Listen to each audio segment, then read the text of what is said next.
कि क्या लड़के अभी भी बाहर इंतजार कर रहे हैं? ओह लड़के, मैं उन्हें वियना में भूल गई। 1950 और 60 के दशक में अनेक रिश्ते होना आम नहीं था।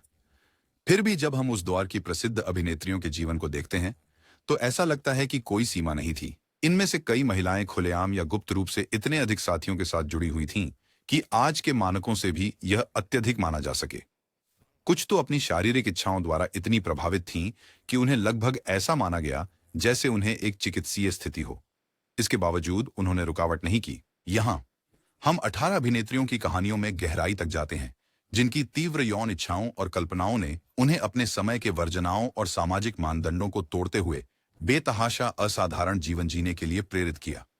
चलिए उनके अनुभवों और उन्हें ऐसे भावुक जीवन को अपनाने के लिए प्रेरित करने वाले कारणों का पता लगाते हैं। 1. Barbara Lamar. बारबरा लामार, जिन्हें अक्सर the girl who was too beautiful कहा जाता था, एक मूक फिल्म स्टार और पटकथा लेखक थीं जिनका जीवन पर्दे के बाहर उतना ही नाटकीय था जितना कि पर्दे के सामने। अपने अद्भुत सौंदर्य के लिए जानी जाने वाली ला मैर अपनी बेहिसाब सुखवादी जीवन शैली के लिए भी कुख्यात थीं। उनका मानना था कि नींद समय की बर्बादी है और उन्होंने अपनी रातें हॉलीवुड की पार्टी में प्रेमियों की कतार से घिरी बिताईं। लामार की 5 बार शादी हुई थी। हालांकि इनमें से कुछ शादियां विवादित थीं क्योंकि उन्होंने कुछ संबंधों को गुप्त रखा था। रोमांच के लिए उनकी असीमित चाहत, जिसमें प्रेम और यौन संबंध शामिल थे, ने 29 वर्ष की उम्र में उनकी प्रारंभिक मृत्यु में योगदान दिया। अफवाहें बताती हैं कि तपेदिक और नेफ्राइटिस से लामार की मृत्यु उनके अत्यधिक जीवन शैली और नशे के कारण बढ़ी थी। हालांकि उनके समय में यौन लत शब्द का उपयोग नहीं किया गया था, लेकिन लामार का लगातार पुरुषों के साथ जुड़ना, उनकी शादियां और उनके जोशीले प्रेम संबंध इस बात की ओर संकेत करते हैं कि उनका जीवन सिर्फ पेशेवर महत्वाकांक्षा से ज्यादा कुछ और से प्रेरित था। 2. लूपे वेल्ज। लूपे वेल्ज, जिन्हें मैक्सिकन स्पिटफायर के नाम से जाना जाता है, एक बड़ी हस्ती थी जिन्होंने हॉलीवुड के स्वर्ण युग में अपनी छाप छोड़ी।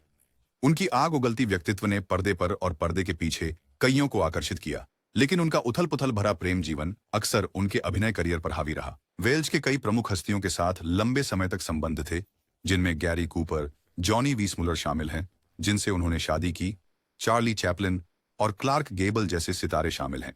वेलेज के रोमांस अक्सर उथल-पुथल भरे होते थे, विशेषकर कूपर के साथ उनका संबंध जो तीव्र जुनून और जलन से भरा हुआ था। ऐसी रिपोर्ट थी कि वेलेज ने गुस्से में कूपर पर गोली भी चलाई थी। गुस्सा। वेलेज के बारे में कहा जाता था कि वह बहुत ही कामुक और स्पष्टवादी थी और यह उसकी निरंतर ध्यान और प्रेम की चाहत से जुड़ा हुआ था, जो उसकी सेक्स की लत की अफवाहों को हवा देता था। दुखद रूप से वेलेज ने 1944 में आत्महत्या कर ली जब उसका रोमांटिक जीवन एक नाकाम रिश्ते और एक अनियोजित गर्भावस्था के कारण टूट गया।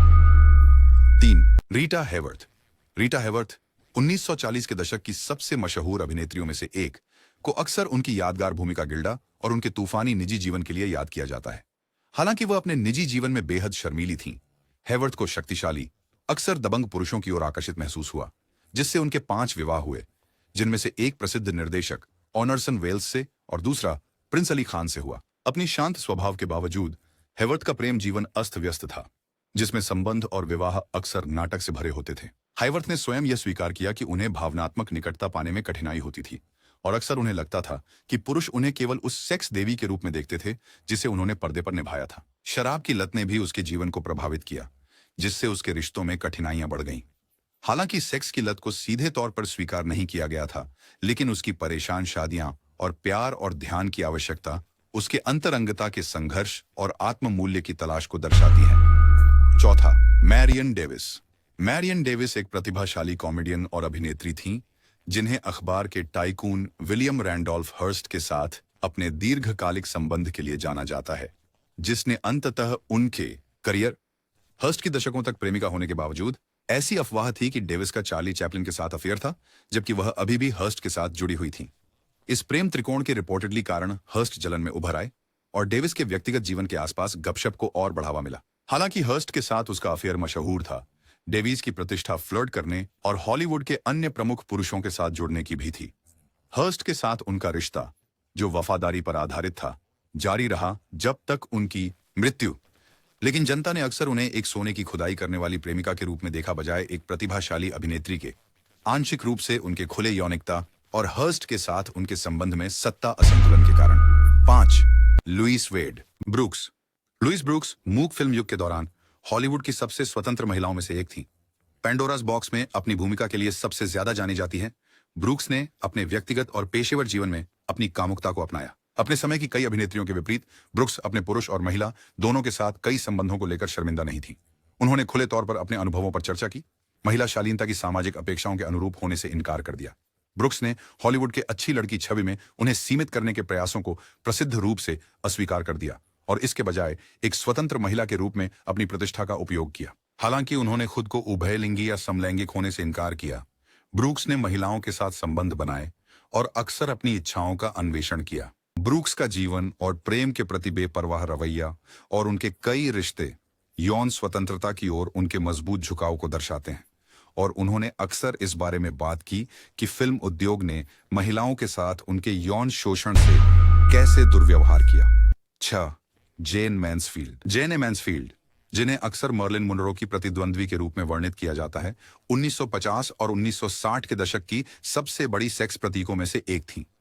अपने आकर्षक फिगर और शानदार व्यक्तित्व के लिए जानी जाने वाली मैन्सफील्ड अपने जंगली व्यक्तिगत जीवन के लिए भी बदनाम थी, जिसमें 3 शादियां और कई विवाहेतर संबंध शामिल थे। मैन्सफील्ड गहराई से प्लेबॉय दुनिया में शामिल थीं और प्रसिद्धि की उनकी इच्छा अक्सर उनके यौन संबंधों में शामिल हो जाती थी। खुद को सुर्खियों में बनाए रखने के लिए उनके बमशैल छवि का उपयोग करती थीं। उनकी शादियां उनके अनेक संबंधों की वजह से टूट गईं और उनकी यौन इच्छाओं का उल्लेख अक्सर उनके करीबी लोग करते थे। मैन्सफील्ड के बारे में अफवाह थी कि उसके कई हाई प्रोफाइल पुरुषों के साथ संबंध थे, जिसमें जॉन एफ कैनेडी शामिल थे। उसका व्यक्तित्व सेक्स अपील के इर्द गिर्द बनाया गया था और कई लोग मानते थे कि वह एक यौन आइकन होने के साथ आने वाले ध्यान और मान्यता की लत में थी। उनकी 34 वर्ष की आयु में एक कार दुर्घटना में दुखद मृत्यु ने एक जीवन को समाप्त कर दिया, जो जितना विवादास्पद था उतना ही आकर्षक भी था। 7. जीन टियर्नी हॉलीवुड की सबसे खूबसूरत अभिनेत्रियों में से एक मानी जाती थीं और उन्हें लॉरा और लीव हर टू हेवन जैसी फिल्मों में उनके किरदारों के लिए सराहा गया था। हालांकि उनका व्यक्तिगत जीवन अक्सर कठिनाइयों से भरा रहता था, जिसमें रोमांटिक संबंधों और 2 शादियों की एक श्रृंखला शामिल थी। जबकि टियर्नी की कुछ समकालीनों की तरह स्कैंडल के लिए समान प्रतिष्ठा नहीं थी, फिर भी उनका रोमांटिक जीवन त्रासदी और मानसिक स्वास्थ्य संघर्षों द्वारा चिह्नित था। उनकी पहली शादी फैशन डिजाइनर ओलेग कासिनी से हुई थी, जो जोशीली लेकिन अशांत थी, और उनके बारे में ज्ञात है कि शादी के दौरान और बाद में उनके कई प्रेम प्रसंग थे। टियर्नी बाइपोलर डिसऑर्डर से जूझ रही थी, जिसके कारण उनके व्यक्तिगत जीवन में अस्थिर व्यवहार और भावनात्मक अस्थिरता उत्पन्न हुई। यद्यपि उन्हें सेक्स एडिक्शन की अवधारणा से खुलकर नहीं जोड़ा गया था, उनके जीवन की कहानी में प्रेम और मान्यता की उनकी आवश्यकता एक आवर्ती विषय है। 8. जोआन क्रॉफर्ड का जीवन उतना ही उथल पुथल भरा था जितनी सफल उनकी करियर रही। स्टील जैसी दृढ़ प्रदर्शन के लिए प्रसिद्ध क्रॉफर्ड अपने चालाक और कई बार अपमानजनक व्यवहार के लिए बदनाम थी, जैसा कि उनकी गोद ली हुई बेटी की संस्मरण मॉमी डियर्स्ट में बताया गया है। क्रॉफोर्ड के हॉलीवुड में कई पुरुषों के साथ संबंध थे, जिनमें Douglas Fairbanks junior, Clark Gable और स्पेंसर ट्रेसी शामिल थे। उनके निजी और पेशेवर जीवन में नियंत्रण की इच्छा ने अक्सर अफवाहों को जन्म दिया कि उनके अफेयर और विवाहेतर संबंध थे। क्रॉफर्ड की अपने करियर को आगे बढ़ाने और शीर्ष अभिनेत्री के रूप में अपनी स्थिति बनाए रखने के लिए अपनी यौन आकर्षण का उपयोग करने की प्रतिष्ठा ने इस अटकल को हवा दी कि उन्हें ध्यान और सेक्स की लत थी। उसके रिश्तों की कड़ी, जिसमें 5 विवाह शामिल थे, अस्थिरता और सुर्खियों में बने रहने की इच्छा से चिह्नित थी, जिसे वह व्यक्तिगत मूल्य के साथ जोड़ती थी। 9. माबेल नॉर्मैंड मूक फिल्म युग की एक अग्रणी अभिनेत्री और कॉमेडियन थीं, जिनका करियर उपलब्धियों और घोटालों से भरा हुआ था।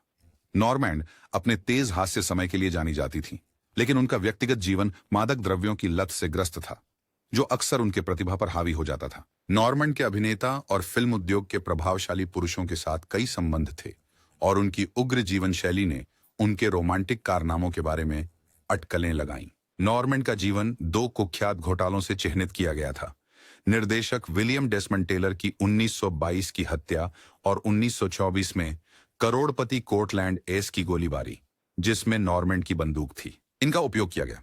हालांकि उन्हें किसी आपराधिक आरोप से मुक्त कर दिया गया, लेकिन इन घटनाओं ने उनके करियर पर एक धब्बा लगा दिया और हॉलीवुड के शक्तिशाली पुरुषों के साथ उनके संबंधों ने उनकी ख्याति को जोड़ दिया, जिन्हें प्रसिद्धि की अति में फंसा माना जाता था, जिसमें व्यभिचार और नशीली पदार्थों का दुरुपयोग शामिल है। 10. मे वेस्ट उनकी सार्वजनिक छवि से परे एक सेड सेक्स प्रतीक, वह एक अविश्वसनीय रूप से समझदार व्यापारी महिला भी थीं और हॉलीवुड में सबसे पहले रचनात्मक नियंत्रण के लिए लड़ने वाली अभिनेताओं में से एक थीं। एक समय जब स्टूडियो अपने सितारों पर अत्यधिक शक्ति रखते थे, वेस्ट ने ऐसे अनुबंध किए जो उन्हें उनके रोल्स, स्क्रिप्ट और यहां तक कि उनकी फिल्मों के अंतिम कट पर लगभग पूरा अधिकार देते थे। यह 1930 के दशक में लगभग अनहर्ड ऑफ था, विशेष रूप से एक महिला के लिए, और यह उसके आत्मविश्वास और रणनीतिक सोच का प्रमाण है। वेस्ट के जीवन का एक और कम झांक पहलू उसके अनकन्वेंशनल रिलेशनशिप चुना। उनकी उत्तेजक सार्वजनिक छवि के बावजूद वेस्ट का वह विचित्र सेलिब्रिटी भरा निजी जीवन नहीं था जिसकी लोग उम्मीद कर सकते थे। वह चेस्टर रिबिन्स्की नामक एक व्यक्ति के साथ लंबे समय तक संबंध में थीं, जिसने बाद में 1954 से लेकर उनकी मृत्यु तक 1980 तक पॉल नोवाक का नाम लिया। रिबिन्स्की, जो उम्र में उनसे 30 वर्ष छोटा था, उसे कभी शादी नहीं करने के बावजूद उसके प्रति बेहद वफादार रहा और वह सार्वजनिक दृष्टि से दूर रहा। जबकि वेस्ट ने खुले तौर पर पुरुषों के प्रति अपने प्रेम के बारे में बात की, वह वास्तव में अपनी गंभीर रिश्तों के बारे में काफी निजी थी। वेस्ट भी LGBTQ+ समुदाय की शुरुआती समर्थक थीं, जिसे अक्सर चर्चा में नहीं लाया जाता। वह ड्रैग क्वीन के प्रति गहरी प्रशंसा रखती थीं और अपने कुछ स्टेज प्रस्तुतियों में उन्हें शामिल करती थीं, जब ऐसा करना विवादास्पद समझा जाता था। एक बार उन्होंने कहा था कि कई समलैंगिक पुरुषों को उनकी फिल्मों में एक आश्रय मिला क्योंकि वे उनकी अतिरंजित व्यक्तित्व में खुद को प्रतिनिधित्व महसूस करते थे। उन्होंने 1927 में दी ड्रैग नामक एक विवादास्पद नाटक भी लिखा, जिसने समलैंगिक पुरुषों के छिपे हुए जीवन की खोज की। हालांकि इसे सेंसरशिप के कारण बंद कर दिया गया। उनकी सफलता सिर्फ हॉलीवुड तक सीमित नहीं थी, वह एक बेहद सफल रियल एस्टेट निवेशक भी थीं। वेस्ट ने समझदारी से लॉस एंजलिस में संपत्ति खरीद ली थी जब यह अभी भी अपेक्षाकृत सस्ती थी, और वर्षों के दौरान उनके निवेशों का मूल्य आसमान छू गया। इस व्यावसायिक समझदारी का अर्थ यह था कि वह अपने जीवन भर आर्थिक रूप से स्वतंत्र और सुरक्षित रहीं, जबकि उनके कई साथी आर्थिक पतन का सामना कर चुके थे। मई वेस्ट का पॉप संस्कृति पर प्रभाव आज भी महसूस किया जाता है, लेकिन उनके पर्दे के पीछे की चतुराई, वंचित समुदायों के प्रति उनकी समर्पणशीलता और उनके संबंधों में निजी वफादारी इस हॉलीवुड आइकन की एक पूरी, अधिक चौंकाने वाली तस्वीर पेश करती है। 11 एवा गार्डनर। एवा गार्डनर सिर्फ वही मोहक, आकर्षक सुंदरता नहीं थी जिसे ज्यादातर लोग जानते हैं। अपनी ग्लैमरस बाहरी छवि के नीचे गार्डनर ने गहरी असुरक्षाएं और एक प्रबल स्वतंत्रता छुपा रखी थी, जिसे कुछ ही लोग समझते थे। जबकि वह हॉलीवुड के कुछ सबसे बड़े नामों से शादीशुदा थीं, जिनमें मिकी रूनी, आर्टी शॉ और फ्रैंक सिनात्रा शामिल हैं, गार्डनर का व्यक्तिगत जीवन उनकी टैबलॉइड प्रतिष्ठा की अपेक्षा कहीं अधिक जटिल था। गार्डनर के जीवन के सबसे आश्चर्यजनक पहलुओं में से एक था उनके द्वारा हॉलीवुड की सामाजिक दुनिया से दूरी बनाना। हालांकि उन्हें हमेशा हॉलीवुड के विशिष्ट समूह का हिस्सा माना जाता था, गार्डनर साधारण जीवन को अधिक पसंद करती थी और अक्सर प्रसिद्धि से बचने के लिए अपने स्पेनिश विला में चली जाती थी।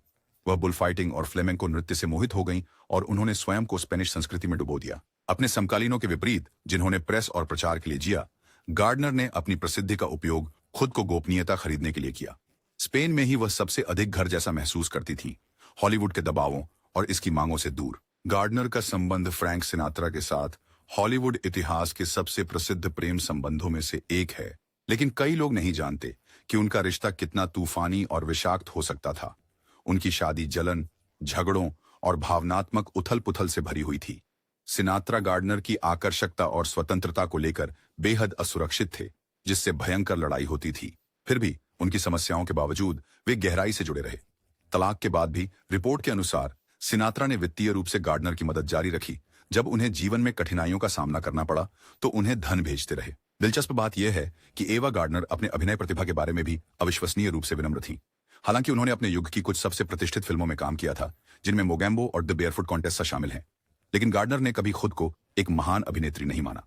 अपने बाद के वर्षों में उन्होंने स्वीकार किया कि उन्होंने अक्सर अपनी सुंदरता पर निर्भर किया, ये महसूस करते हुए कि उनकी खूबसूरती ही उनकी करियर को बनाए रखती थी। 1950 के दशक में गार्डनर की प्रसिद्धि ने उन्हें FBI का निशाना बना दिया। स्पेनिश बुलफाइटर लुइस मिगेल डोमिंगीन के साथ उनके रोमांटिक संबंध और स्पेन में उनके निवास के कारण मैकार्थी युग के दौरान उन्हें कम्युनिस्ट होने का संदेह हुआ और उन पर निगरानी रखी गई। सहानुभूतियां। जबकि कोई ठोस सबूत नहीं मिला, यह मात्र तथ्य कि गार्डनर की निगरानी की जा रही थी दर्शाता है कि कैसे उनके विकल्प, खासकर हॉलीवुड के सामाजिक मानदंडों से उनकी दूरियां, उसे पर्दे के पीछे एक विवादास्पद व्यक्तित्व बना दिया। 12 जसा जसा गाबोर को उनकी चमकीली शख्सियत, चतुराई और उनकी 9 शादियों के लिए याद किया जा सकता है, लेकिन सतह के नीचे वहां था, उसके पास सिर्फ एक समाज सेविका होने से कहीं ज्यादा था। एक धनाढ्य हंगेरियाई परिवार में जन्मी गाबोर को वास्तव में यूरोप में उच्च समाज से परिचय से पहले एक ऑस्ट्रियन कॉन्वेंट में प्रशिक्षण भी दिया गया था। उनकी सुंदरता और आकर्षण ने शाही परिवार का ध्यान खींचा और उन्हें 1936 में मिस हंगरी का ताज पहनाया गया। जो अधिकांश लोग नहीं जानते हैं वह यह है कि उन्होंने द्वितीय विश्व युद्ध के उथल पुथल का अनुभव किया। नाजी अधिकृत यूरोप की भयावहता से बाल बाल बचते हुए अमेरिका भाग गई। गैबोर का हॉलीवुड में ग्लैमरस जीवन आंशिक रूप से उसके अतीत के दर्दनाक अनुभवों को पीछे छोड़ने का एक तरीका था। गैबोर की चतुराई और तीखी जुबान उसकी पहचान थी, लेकिन उसके पास एक तेज व्यापारिक दिमाग भी था। उसने जल्दी ही समझ लिया कि सेलिब्रिटी होने का अर्थ सिर्फ फिल्मों में होने से अधिक है। यह एक व्यक्तिगत ब्रांड बनाने के बारे में था।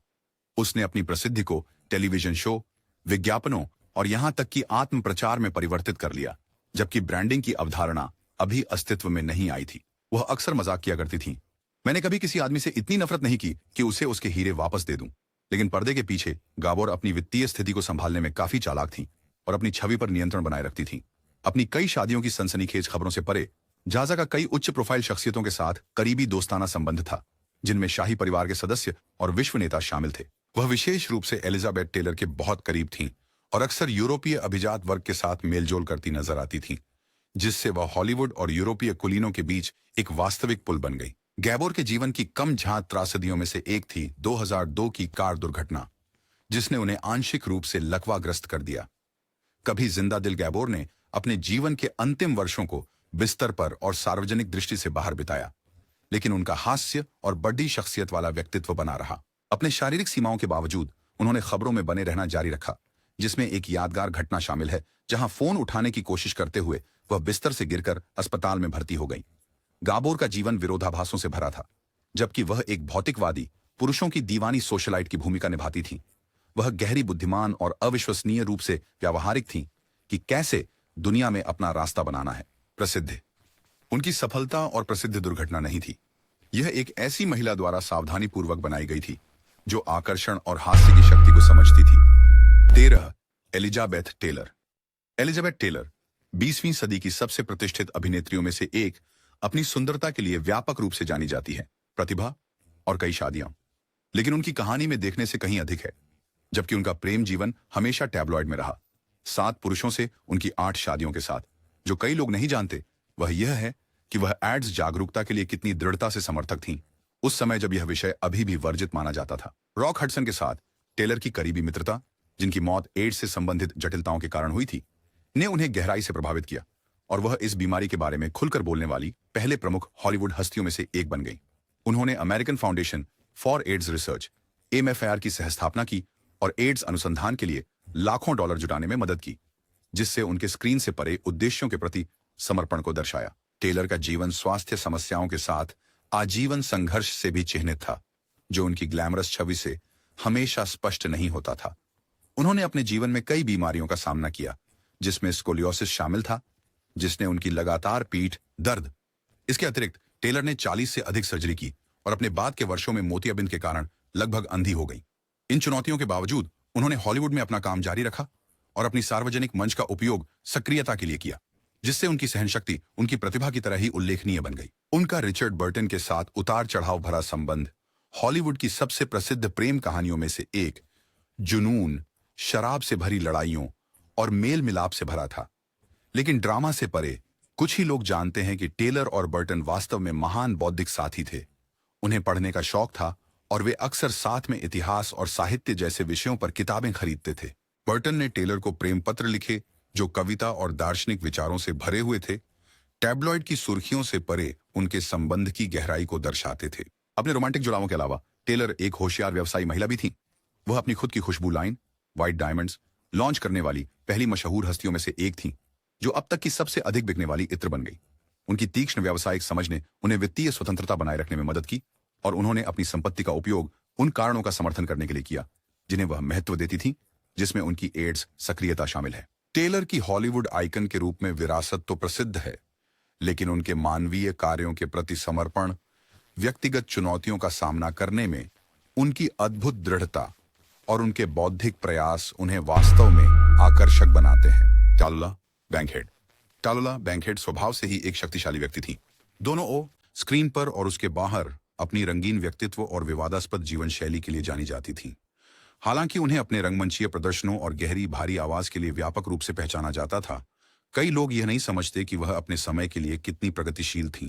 बैंकहेड अपनी उभय लैंगिकता के बारे में बेझिझक थीं और उन्होंने अपने जीवन का गुजारा अपने तरीकों से किया, उस समय जब इस तरह के व्यवहार की हल्की सी अफवाह भी करियर को बर्बाद कर सकती थी।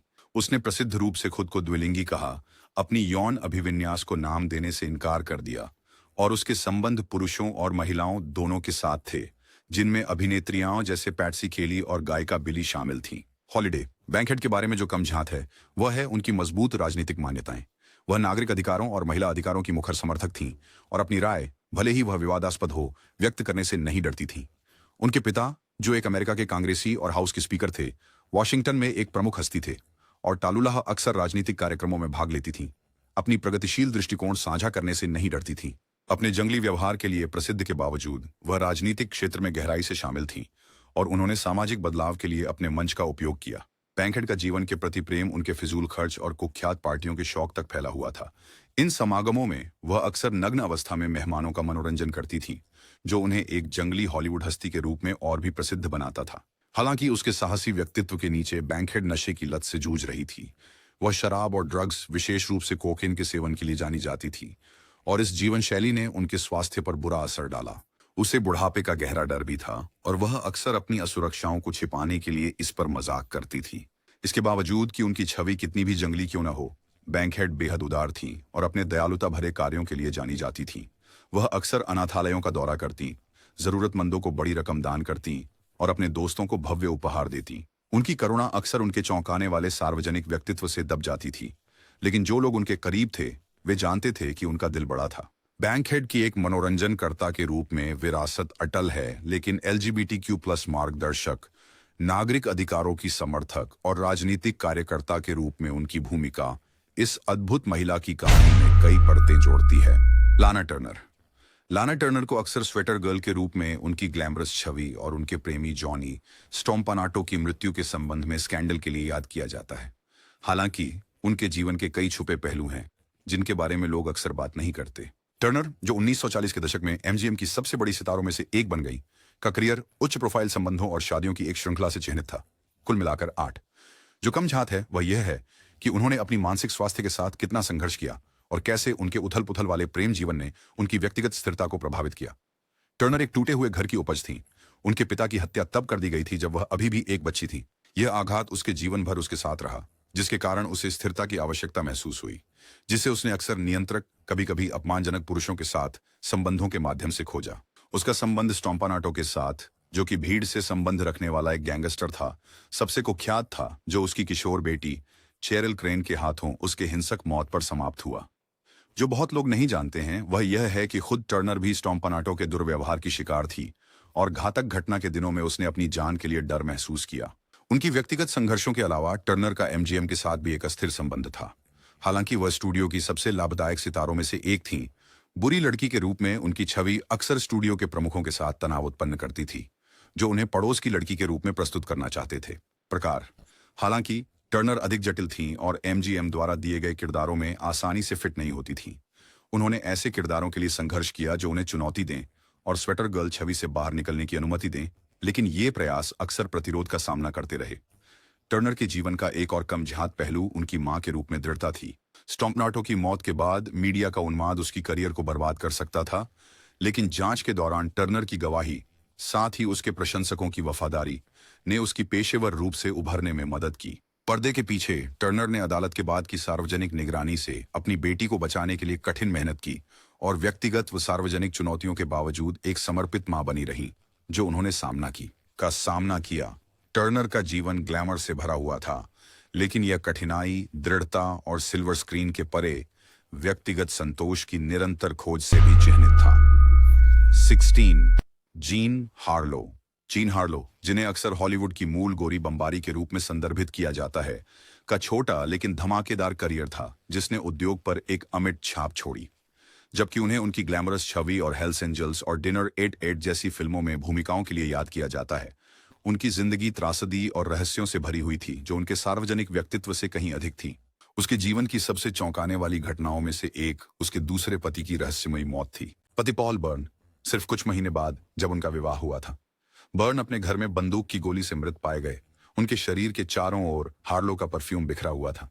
भले ही इसे आत्महत्या करार दिया गया हो, लेकिन बर्न के उथल पुथल भरे निजी जीवन को लेकर संभावित धोखाधड़ी की अफवाहें फैल गईं। इस त्रासदी के बावजूद हार्लो का करियर ऊपर उठता रहा और वह एमजीएम की सबसे ज्यादा कमाई करने वाली सितारों में से एक बन गई। लेकिन जो बहुत से लोग नहीं जानते हैं वह यह है कि हार्लो को अपने जीवन भर स्वास्थ्य समस्याओं का सामना करना पड़ा। उनके प्रतिष्ठित प्लैटिनम गोरे बाल, जिसने हॉलीवुड में एक ट्रेंड सेट किया, कठोर रसायनों जैसे ब्लीच और अमोनिया के उपयोग से हासिल किए गए थे, जिसने उनकी खोपड़ी को जला दिया और उनके बालों को क्षतिग्रस्त कर दिया। इसके अलावा हार्लो किडनी की बीमारी से पीड़ित थी, जिसे उस समय गलत तरीके से निदान किया गया था। उनकी बिगड़ती सेहत ने उनकी अचानक मृत्यु का कारण बना जब वह मात्र 26 वर्ष की थी, जिसने दुनिया को सदमे में डाल दिया और उनके प्रशंसकों को दुखी कर दिया। हार्लो की वित्तीय स्थिति भी जटिल थी। अपनी सफलता के बावजूद वह अपनी मां द्वारा वित्त के गलत प्रबंध के कारण अमीर नहीं थी। मामा जीन के नाम से जानी जाने वाली हार्लो की मां का उनकी बेटी की कमाई पर कड़ा नियंत्रण था, जिसने उनके बीच तनाव पैदा कर दिया था। जीन हार्लो, जो अक्सर पर्दे पर मजबूत स्वतंत्र महिलाओं की भूमिका निभाती थी, अपनी वास्तविक जिंदगी में अपने खुद के जीवन पर बहुत कम नियंत्रण रखती थी। एक गलती थी, पर मैं इसे स्वीकार मैं वह करता हूं। जैकेट चुरा रहा हूं क्योंकि ये मेरी पसंदीदा। जीन हार्लो शायद ही कभी अकेले काम करती थी। हमेशा अपनी सबसे अच्छी दोस्त मैरी कोलबर्न और क्लार्क गेबल को पसंद करती थी।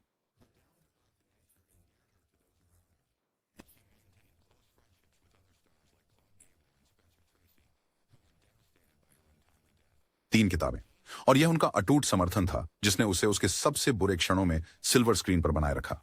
जीन हार्लो का जीवन संक्षिप्त था, लेकिन एक प्रतिष्ठित हॉलीवुड स्टार के रूप में उनकी विरासत बनी रहती है। उनकी सुंदरता, प्रतिभा और संवेदनशीलता ने उन्हें एक किंवदंती बना दिया, जबकि उनके जीवन और मृत्यु के दुखद हालात ने प्रशंसकों और इतिहासकारों को समान रूप से मोहित किया।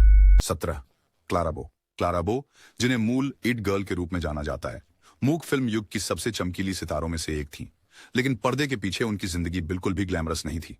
न्यूयॉर्क के ब्रुकलिन में अत्यधिक गरीबी में जन्मी बो के शुरुआती वर्ष कठिनाइयों से भरे हुए थे। वह एक अव्यवस्थित परिवार में बड़ी हुई, जिसमें एक मानसिक बीमारी से पीड़ित अपमानजनक मां और ज्यादातर अनुपस्थित पिता थे। बो के बचपन में इतनी कठिनाइयां थीं कि रिपोर्ट के अनुसार एक बार उसे अपनी मां से अपनी रक्षा करने के लिए कसाई के चाकू का इस्तेमाल करना पड़ा। यह घटना उसके मन में एक गहरा भावनात्मक घाव छोड़ गई। इन प्रारंभिक अनुभवों ने बो की मान्यता और प्रेम की आवश्यकता को आकार दिया, जिसे उसने अपनी प्रसिद्धि और संबंधों के माध्यम से खोजा। अपने कठिन बचपन के बावजूद बो का आकर्षण और स्क्रीन पर ऊर्जा अविस्मरणीय थे।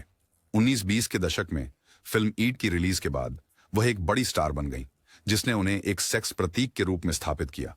लेकिन उनकी पर्दे के पीछे की जिंदगी उनकी ऑन स्क्रीन छवि जितनी ही विवादास्पद थी। वो अपने सह कलाकारों, निर्देशकों और यहां तक कि एथलीटों के साथ कई संबंधों के लिए जानी जाती थी, जिसमें यह अफवाहें भी शामिल थीं कि उनके यूएससी फुटबॉल टीम के कई सदस्यों के साथ रिश्ते थे। हालांकि इसका अधिकतर हिस्सा हॉलीवुड की अफवाहों पर आधारित था।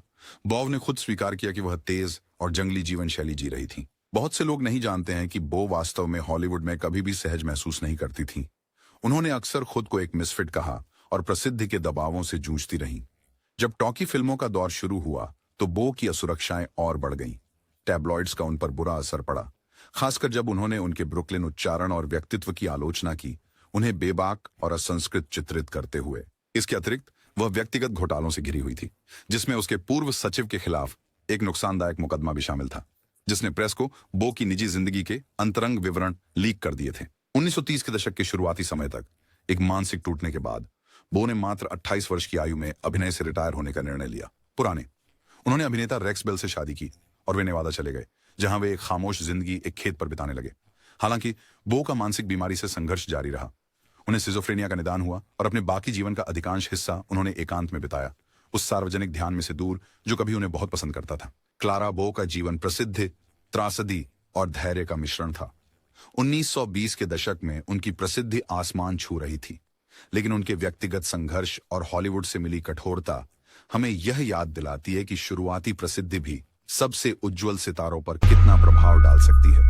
18 जॉन कॉलिंस को डिनेस्टी में एलेक्सिस कैरिंगटन की भूमिका के लिए सबसे अधिक जाना जाता है, लेकिन उनके पर्दे के पीछे का जीवन उनकी प्रतिष्ठित भूमिका के समान ही नाटकीय है। जबकि कई लोग उनके कई विवाहों और कुख्यात अफेयर से परिचित हैं, कुछ ही लोग उनके करियर के दौरान की व्यक्तिगत और व्यावसायिक संघर्षों की गहराई को समझते हैं। कॉलिंस ने 5 बार शादी की है, लेकिन अभिनेता वॉरेन बीटी के साथ उनकी दूसरी शादी ही सबसे अधिक सुर्खियां बनाने वाला था। उनका रिश्ता प्रसिद्ध रूप से उथल पुथल भरा रहा, जिसमें कॉलिंस ने अंततः उनके निरंतर व्यभिचार के कारण उन्हें छोड़ दिया। हालांकि जो कम प्रसिद्ध है वह यह है कि बीटी उसके पहले दिल टूटने का कारण नहीं थे।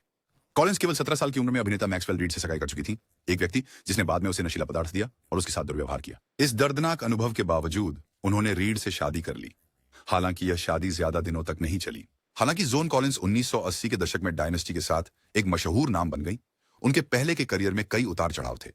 उन्होंने शुरुआत में हॉलीवुड में पहचान पाने के लिए संघर्ष किया, जहां अक्सर उन्हें पोशाकदार लेकिन सतही भूमिकाओं में टाइपकास्ट किया जाता था। हालांकि कॉलिंस अपने करियर को नियंत्रित करने के लिए दृढ़ संकल्पित थी और बेहतर भूमिकाओं के लिए लड़ी। अंततः वंश पर उन्हें उनकी करियर को परिभाषित करने वाली भूमिका मिली, लेकिन सफलता अपने साथ चुनौतियां लेकर आई। कॉलिंस को अक्सर वेतन असमानता को लेकर अपने सह कलाकारों और शो के निर्माताओं से मतभेद होते थे। वास्तव में वह पहली महिला टीवी सितारों में से एक बन गई जिन्होंने अपने पुरुष समकक्षों के बराबर वेतन की मांग की। डायनेस्टी में अपनी सफलता के बावजूद कॉलिंस का व्यक्तिगत जीवन नाटकीयता से भरा रहा। उनके तीसरे पति व्यवसायी रॉन कास ड्रग्स के आदी हो गए थे और उन्होंने कॉलिंस की बहुत सी संपत्ति को खर्च कर दिया। वित्तीय रूप से असुरक्षित होने पर उन्होंने आय के एक अन्य स्रोत के रूप में लेखन की ओर रुख किया। कई बेस्ट सेलिंग उपन्यास और आत्मकथाएं लिखी। इस निर्णय ने उनकी वित्तीय स्वतंत्रता को बहाल करने में मदद की और उनकी प्रतिभा का एक ऐसा पक्ष प्रकट किया जिसे बहुत से लोग नहीं जानते थे। कॉलिंस ने पुरुषों और महिलाओं दोनों के साथ संबंध बनाए हैं। हालांकि उन्होंने अपने समलैंगिक संबंधों को ज्यादातर निजी रखा है, खासकर अपने शुरुआती वर्षों के दौरान जब हॉलीवुड कम स्वीकार्य था। यहां तक कि जैसे जैसे वह उम्र दराज होती गई, कॉलिंस ने अपने बेबाक निडर दृष्टिकोण को बनाए रखा। अपनी 80वीं दशक में भी काम करती रही और ब्रिटिश और अमेरिकी में एक स्थायी उपस्थिति बनी रही। मनोरंजन। आज जोन कॉलिंस को केवल उनकी अभिनय के लिए नहीं, बल्कि एक ऐसी इंडस्ट्री में जीवित और सफल होने की उनकी क्षमता के लिए भी एक अग्रणी के रूप में देखा जाता है, जो अक्सर लोगों को निगल जाती है और उगल देती है। उनका करियर दृढ़ता, प्रतिभा और अटूट विश्वास का प्रमाण है। खुद 19 मर्लिन मुनरो। मर्लिन मुनरो को अक्सर हॉलीवुड की परम सेक्स सिंबल के रूप में याद किया जाता है, लेकिन उनकी व्यक्तिगत संघर्ष, मानसिक स्वास्थ्य समस्याएं और जटिल रिश्ते उनकी चमकदार छवि से कहीं अधिक दुखद तस्वीर प्रस्तुत करते हैं। मोनरो के बारे में एक कम झात तथ्य यह है कि उन्हें आत्मविश्वास की गंभीर कमी थी और उन्हें लगातार डर था कि लोग केवल उनके लुक्स के लिए उनकी सराहना करते हैं। नॉर्मा जीन मोर्टेंसन के रूप में जन्मी, मोनरो का प्रारंभिक जीवन अस्थिरता से भरा था। वह पालक घरों और एक अनाथालय में बड़ी हुई क्योंकि उसकी मां मानसिक बीमारी से जूझ रही थी और संस्थागत थी। इन शुरुआती अनुभवों ने मुनरो को गहराई से प्रभावित किया, जिससे वह अपने संबंधों और सार्वजनिक छवि के माध्यम से स्वीकृति और प्यार तलाशने लगी। मुनरो की 3 बार शादी हुई, पहली बार 16 वर्ष की आयु में जेम्स डफर्टी से, फिर बेसबॉल स्टार जो डिमैगियो से और अंत में नाटककार आर्थर मिलर से। प्रत्येक संबंध अपने स्वयं के चुनौतियों से भरा था। डिमैगियो के साथ विवाह ईर्ष्या और नियंत्रण से प्रभावित था और यह बताया जाता है कि डिमैगियो द 7 ईयर इच में उनके प्रतिष्ठित दृश्य से क्रोधित हो गए थे, जहां उनकी ड्रेस एक सबवे ग्रेड के ऊपर फड़फड़ाती है। डिमैगियो चाहते थे कि वो हॉलीवुड छोड़कर एक शांत, पारंपरिक जीवन जिए, जो मुनरो करने के लिए तैयार नहीं थी। हालांकि उनके तलाक के बाद डिमैगियो एक करीबी विश्वास पात्र बने रहे, यहां तक कि उनकी मौत के बाद उनका अंतिम संस्कार भी उन्होंने ही करवाया। उनकी तीसरी शादी, जो आर्थर मिलर के साथ थी, उनके जीवन के सबसे बौद्धिक रूप से उत्तेजक रिश्तों में से एक थी, लेकिन यह भी दिल टूटने के साथ समाप्त हुई।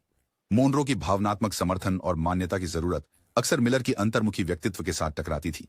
उन्होंने महसूस किया कि मिलर ने भावनात्मक रूप से उनका साथ छोड़ दिया, जिससे उनकी अवसाद और बढ़ गई। कई लोग यह नहीं जानते कि मुनरो की एक अविश्वसनीय रूप से तीक्ष्ण बुद्धि थी और वह साहित्य और बौद्धिक बातचीत में गहरी रुचि रखती थी। वह एक उत्साही पाठक थीं और उनके पास 400 से अधिक किताबें थीं, जिनमें दोस्तोयेव्स्की, जेम्स जॉयस और टॉल्स्टॉय। मोनरो पर्दे पर प्रदर्शित की गई कठपुतली वाली गोरी छवि से बहुत दूर थीं। वह एक महिला थीं जो गहरे संबंधों की खोज करती थीं और शिक्षा के माध्यम से खुद को सुधारने की कोशिश करती थीं। हालांकि मोनरो की असुरक्षाएं उनके नशीली दवाओं और शराब के उपयोग से बढ़ गई थीं। वह नुस्खे की दवा की लत से जूझ रही थीं, जो हॉलीवुड के दबावों और उनकी गहरी भावनात्मक समस्याओं से प्रेरित थी। अपने अंतिम वर्षों में मोनरो की मानसिक स्थिति तेजी से खराब हो गई और उनकी फिल्म सेट पर व्यवहार अत्यधिक असंगत हो गया, जिसके कारण उन्हें निकाल दिया गया। प्रोडक्शंस। 1962 में उसकी दुखद मृत्यु, जिसे संभावित आत्महत्या माना गया, अभी भी अटकलों और साजिश के सिद्धांतों का विषय बनी हुई है। कई लोगों का मानना है कि उसके जॉन एफ कैनेडी और उनके भाई रॉबर्ट कैनेडी के साथ अफेयर के कारण इसके पीछे कोई साजिश हो सकती है। सूची इन 18 3 अभिनेत्रियां। ये आगे बढ़ता है, इसलिए हम कोई नई सूची बना सकते हैं जैसे जैसे हम इतिहास के पन्नों में गहराई से खोजबीन कर रहे हैं, ताकि और भी उन लोगों को ढूंढ सकें जो अपनी इच्छाओं को नियंत्रित नहीं कर सके।